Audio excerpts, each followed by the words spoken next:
One of the things I think a lot of people need to understand is we aren't a museum piece. The Inupiaq people are a living people and a living culture. Even though we're in northern Alaska, which covers this vast area from Nome all the way over the Canadian border, is that there's this extreme value of interconnectedness and interdependence. It's a hunting society, a gathering society from thousands of years. This is what creates our culture. That special relationship between humans and the natural world and the animals, and that it teaches you how to have a society that doesn't do too much harm to the world. Love and respect for nature, for one another, for our elders. Very, very fundamental value, key to life. Our values are something that bind us all. The importance of sharing with one another, the importance of spirituality, and the connection to the land, our traditions, how we hunt, sharing of stories and songs and dances. I'm Inupiaq. I'm from the Arctic Ocean. I am Inupiaq. It's very important to me. It's who I am as a person. And we're very proud of who we are, and we want to continue that.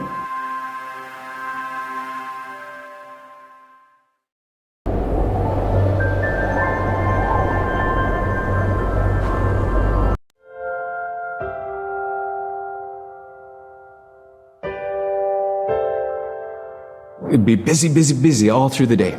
You get up and you just go right to work, right to work. There's always something to do. There's never any idle time. The only idle time we had was after we eat and before we go to bed.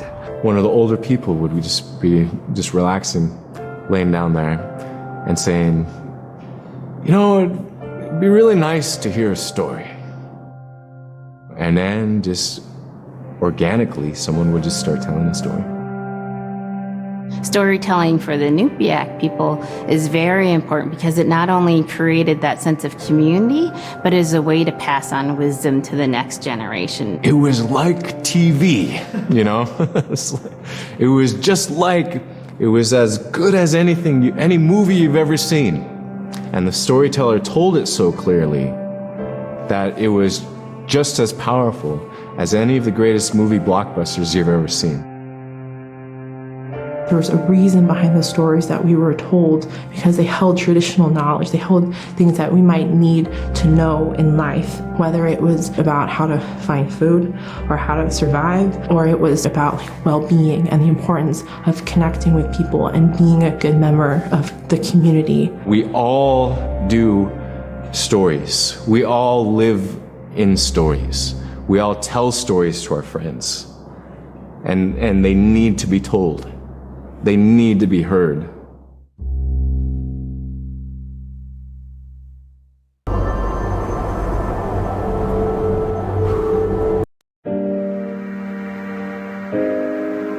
So scrimshaw is this really beautiful method of art that's done either on baleen or ivory, and traditionally it was used to tell stories. Each etching is telling a story of some event. Caribou hunting was taking place. This is what was going on. War began around this time, and so it sort of gives you a timeline of history through etching. An elder or the person who carved it would literally be able to read the scrimshaw story. They're like reading a book, in a way. A lot of the storytelling traditions would be things that after the storytelling was done, we'd just rely on the next person telling it. And so scrimshaw is a very important way for Alaskan Native people to record their history.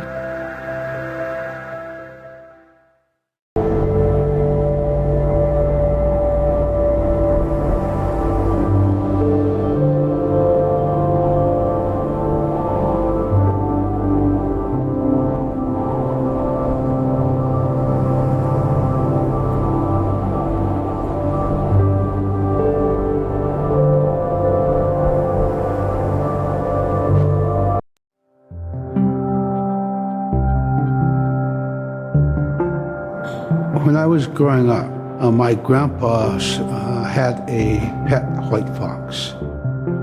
If you're a good friend with a fox, when there's danger abound, they try to keep you from getting into trouble. They pull tricks here and there, and foxes are like spoiled little kids in a way.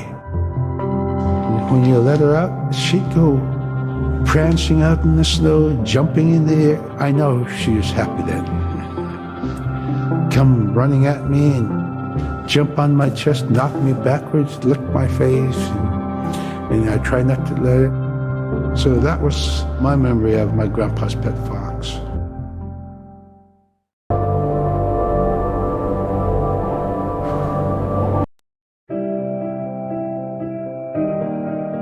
Caribou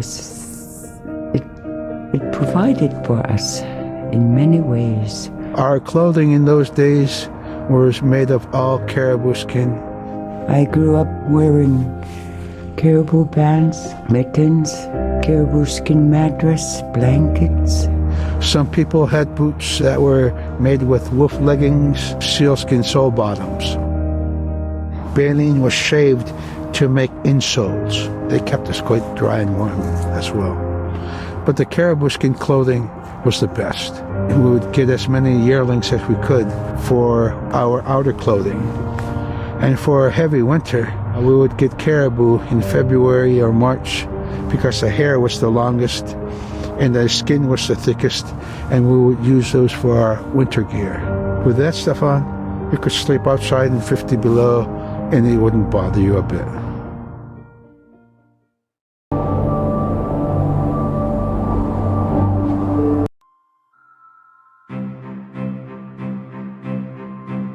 Silla is the weather. It also means the atmosphere. Here's the nuna, or the land. And it's anything from the land into the moon, the sun, the stars. That's Silla. It's a very spiritual, and we have a relationship with Silla. Silla has a soul in the same way we do as people, in the same way animals do. I think spirit helpers in and of themselves are really about how we're connected with things. And so it may be that there is a spirit helper that shows themselves as a bird to show you the way home, or it may be a spirit helper that actually decides to show themselves with the face and body of a man instead of their animal form. And so I think one of the things that's hard to understand is that it's not one way of seeing things, it's one way of knowing you're connected to everything. We've always had that spirituality of everything around us. It's the interaction you have with the air you breathe, the ocean that you gather resources from, the rivers from which you gather fish, the tundra from which you pick berries, the animals that give themselves. It's all of that.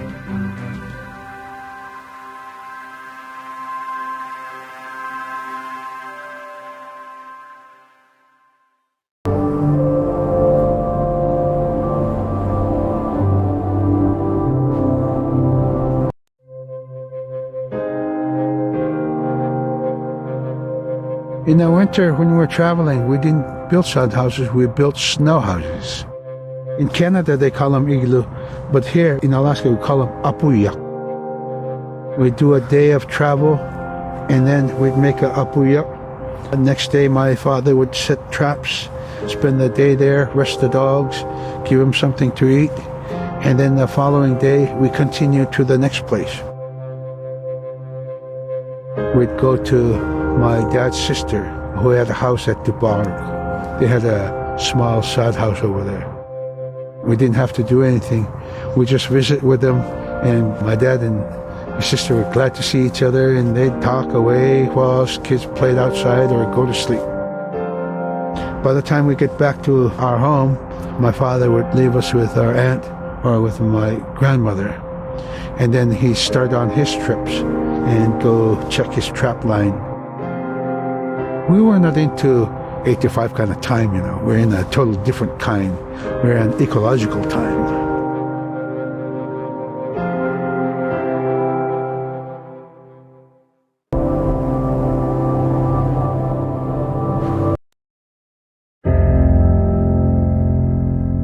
Drum is something that's common to all cultures in Alaska.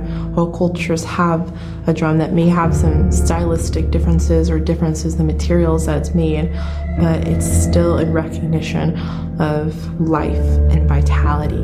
And the drum mirrors the heartbeat. And when you continue drumming soon, it will be in line with your heartbeat, because that's what it's supposed to be, the heartbeat of the community, and it symbolizes vitality. And it's the most tremendous feeling to be in a room and to have one long row of all the drummers and to have that feeling of unity and everyone beating in harmony, the drum beat in unison. It's the most beautiful feeling. And to know that you're connected, you're on the land that you are connected to. And even if you grew up outside of the community, that which is in you comes from this area. And it's the greatest feeling.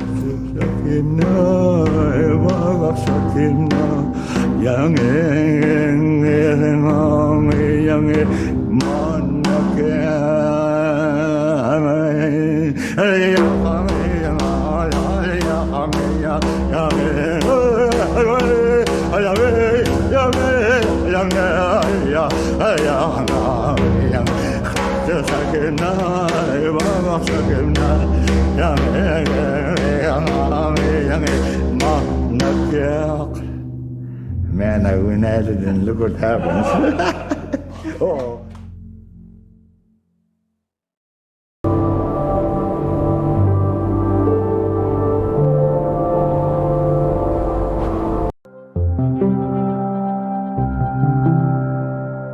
They're just like other people.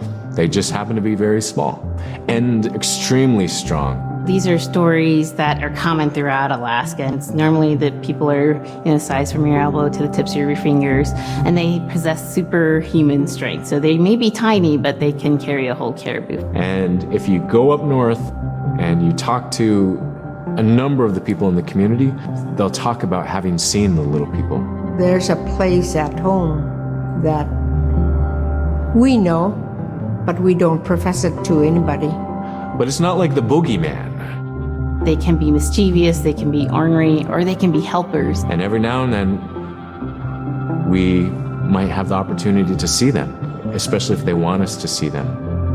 The fact that it's across Alaska really tells you something about our history and how we interacted with nature around us.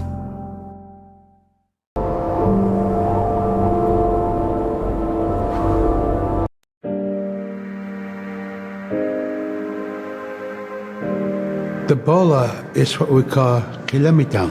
And the kilamitan is made out of braided sinew tied out to some heavy bone which you could twirl. In my case, we're catching ducks. When we're out whaling, sometimes the ducks start flying. And they're good for duck hunting. You know, if you're a whaling crew, you can't make too much noise, so you can't use a shotgun for getting some duck soup handy, you know. So bola was a really handy weapon to use for catching ducks. You know, the ducks fly in, you throw it up and tangles up the bird, and down they go.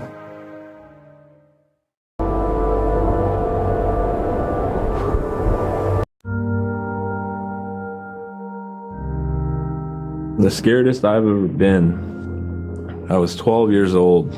We floated out on a piece of ice while we were duck hunting. It was a bluebird day, just clear blue skies. And there was 3 of us, myself, my brother, and my dad. Next thing you know, we see this dark shadow on the ice. We look and it goes behind us. So we all jumped up, startled, and my dad, he started running. We got back to the ridge there. The ice had fractured, cracked, and broke off, and we were floating away. We were drifting. It was close enough to where my dad would have made it. He stopped and he thought about throwing us across, and if one of us was on the other side, we would be split up. So he stopped, and he just so happened to have a a cell phone on him. 911 didn't pick up. That's the worst feeling in the world right there. 911 did not pick up. So he left a message because they record their calls. Once he had relayed that information, his cell phone died. That was the scariest moment I've ever had in my life. We were floating away and I thought we were left for dead. He kept calm during this situation. He's bringing out everything positive in this case. You know, I'm crying, my brother's freaking out. It went from clear blue to dense fog. Within a couple hours, we heard the chopper flying around, so they must have gotten our message. We thought we were saved, and then the chopper sound went away. So we lit some of the sled on fire. It's plastic. We thought black smoke in the fog would create some kind of marker. Chopper pilot had mentioned when we got rescued, you could see a glow in the fog, and he slowed down there, and sure enough, as soon as he slowed down, we got within visual. That was definitely the scariest moment of my life, was floating away and not knowing what the outcome was going to be.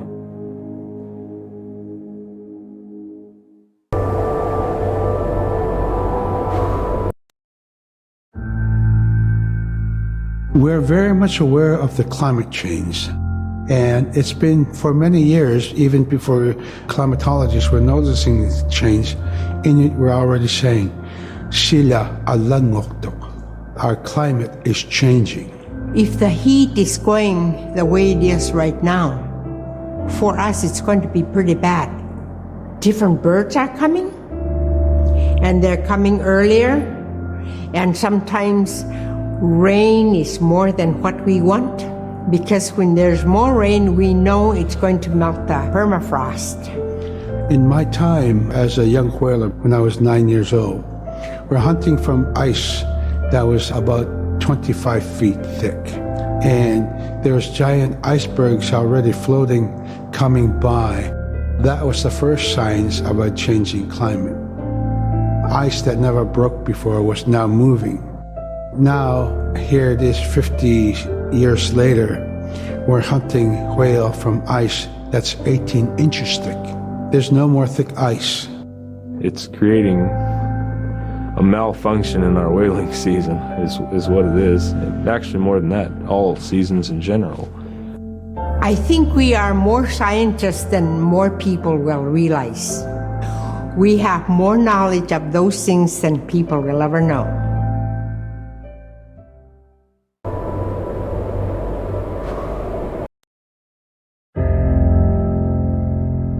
My brother was out seal hunting. He got attacked from behind and managed to grab his knife and save himself.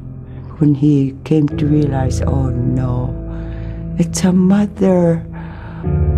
We've always known traditionally that we avoid killing a mother. It's always been sacred to us to protect them. He had to present himself to the council, and so he was given the job to mother the baby, and we kept it. It got so big, it went over the barricade one day and got to the dog food, and that was an indication that, brother better go teach it how to survive on its own. So he did.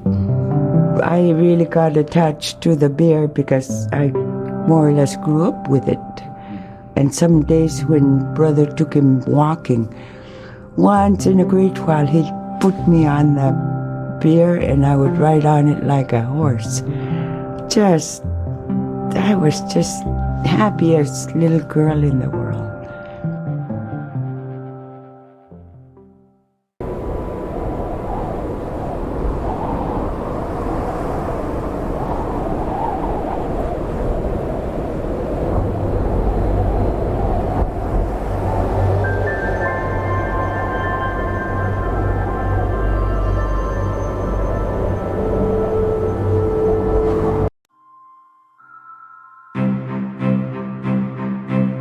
In, Arctic Alaska, hunting is a really important part of life. It's not just about going and shooting something. It's about going and putting food on the table. But more importantly, subsistence hunting isn't just about the insular family unit. It's about feeding the whole community. And I think that's one of the beautiful things about subsistence hunting in Alaska is that people go out and they'll go get, fish, or they'll get a caribou, and they'll get, seals and whales. And one of the first things they'll do is they'll say, oh, I need to take this to the elders.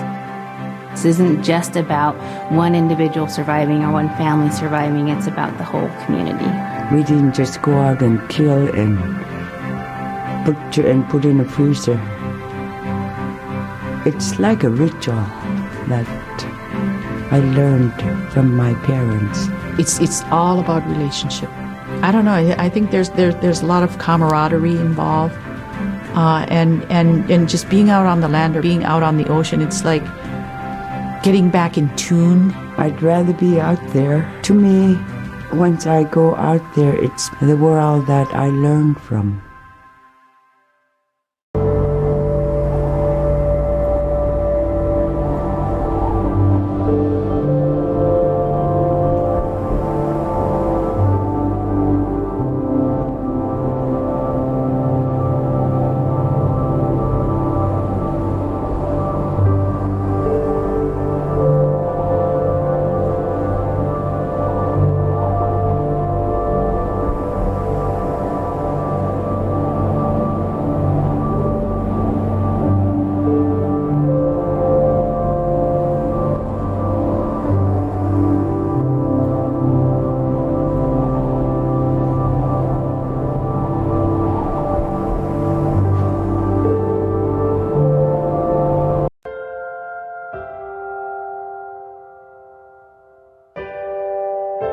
Now we spend all our time out in nature. You get very intimate with the world. And over time, if you're living that life, you start to sense that everything has a spirit. There's a consciousness in everything. Everything is alive. If everything is alive, then we want to respect it. And if we're going to use it, we want to use it respectfully. What I try to tell my nephews and nieces, you love to hunt, you have to take care of the animals that you catch, preparing the food and eating the food that you catch. Water provides you. The ice brings you life. It provides all those things that you need to be a part of your life. That was something I grew up with. I grew up respecting the animals. I grew up respecting the land. And that, to me, that is why we as Inupiaq, as an Inupiaq culture, as an Inupiaq people, is why we're so successful.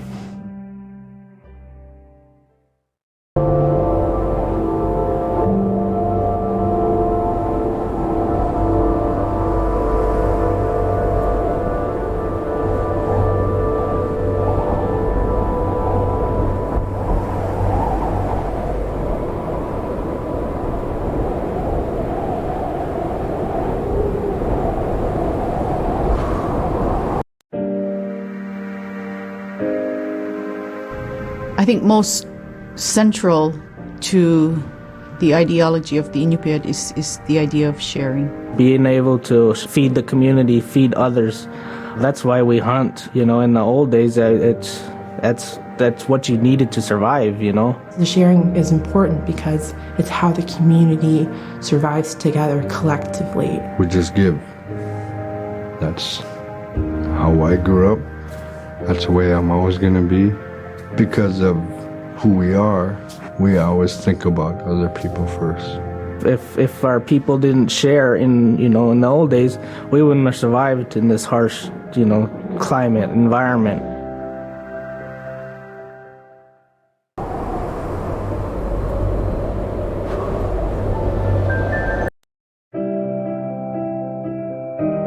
We have Big Diamit, Little Diamit, and King Island.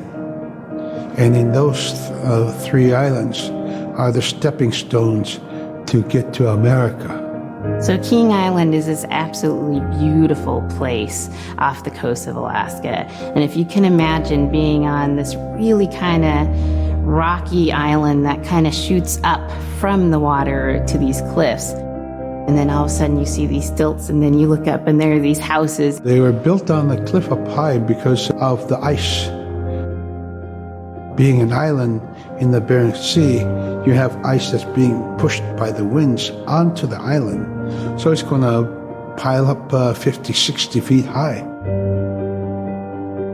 Structures are still there today, and people have returned to King Island. It's a growing community as the people return back to their island.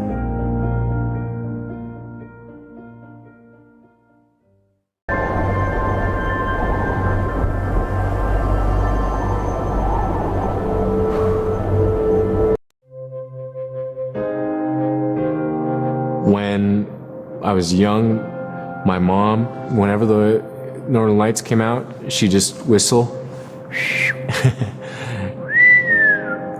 Boy, they come alive. Just keep whistling and that aurora will, just like, you can almost hear it. And then she explained to me a little bit later that those are children, and children who've passed away when they were children. You don't want to draw them in too much, is what she said, because then they could play football with your head, play Eskimo football, and that's what they want to do. They're always playing, those children up there. Don't play out without your hood on. If you don't have your hood on, the aurora person is going to come down and chop your head off and play ball with your head. It wasn't like they were trying to do bad, or it was like a scary story or anything like that. It was just, that's how it was. That's what it was.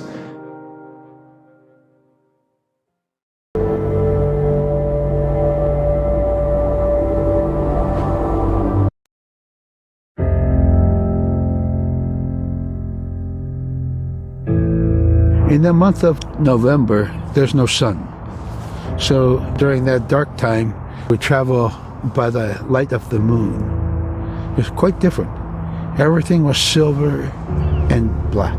Toward the horizon, we could see where caribou are because their body heat flowing upward, and we could see it glowing in the moonlight against a dark horizon where there's no stars. If somebody yelled, you could know who yelled from where the sound came from, but specifically where that cloud of their breath went up and it glowed in the moonlight. So that was a good time to travel. It was very surrealistic. And so things that were dark objects looked very close, and white objects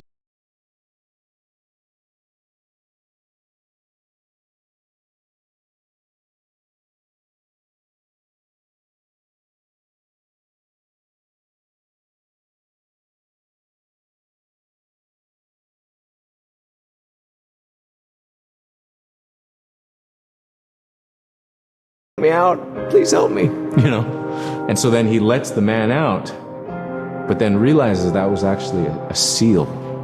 That was a seal man. And just because that seal wanted that help, that seal allowed itself to be seen in human form.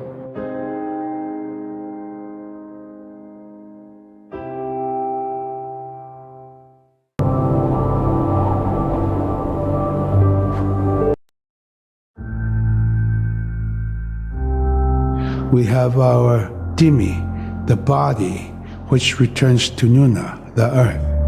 And we have Atik, who is our name that has been passed down to us over the generations. The spirit of our Atik lives on so long as man remembers that name. It would be hard to describe what happens after death.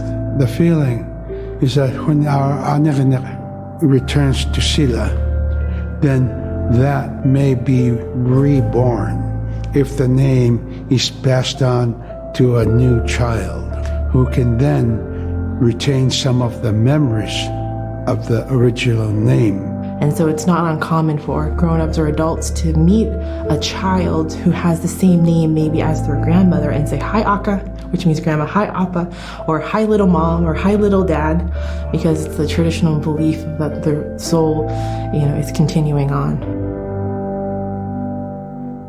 Humans are renewed and replenished over time. Just like our plants. Every year, flowers are born and bloom and they die. Next year, they are born again.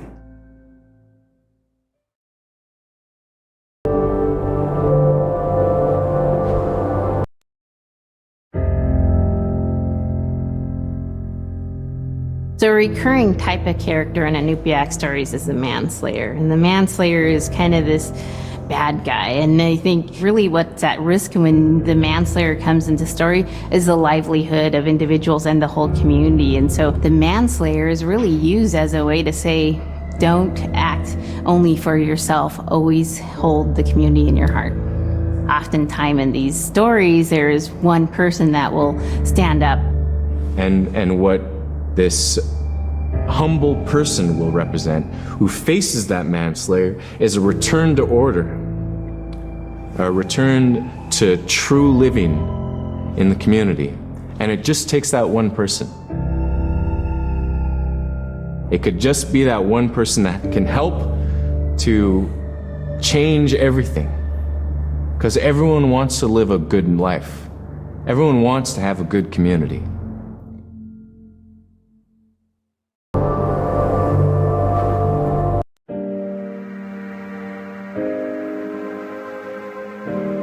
With regard to the environment, the blizzards have been one of the key elements that have impacted the survival of people, especially in the hard winter. We know a blizzard is coming when the moon is starting to get fuzzy. We also look at the stars. When the stars are twinkling fast, we know a storm is approaching. We look to the clouds in the sky to give us a direction the storm is coming from. We learn these as children by observing weather on a daily basis.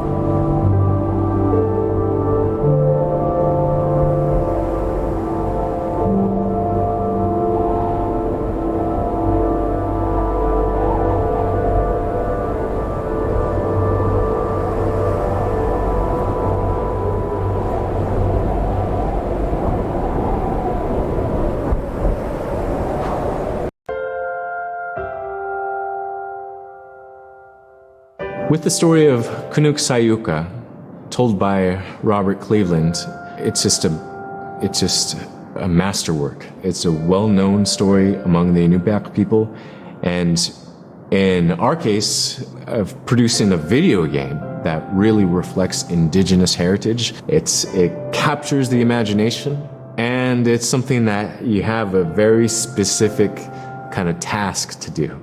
There's a blizzard, and it is just a non-stop blizzard that is overpowering the people. And there's one man that wants to figure it out. And in our case of the story, it's a girl that wants to find the source of that blizzard. The blizzard man, it's like that is the physical embodiment of an element of nature. And so there's a person that needs to go up and take away that's chipping away that snow. In that community, the person least expected is the one who stands up and makes the difference. Humility is something that we value, and where that comes from is the idea that you are not the biggest thing in the world.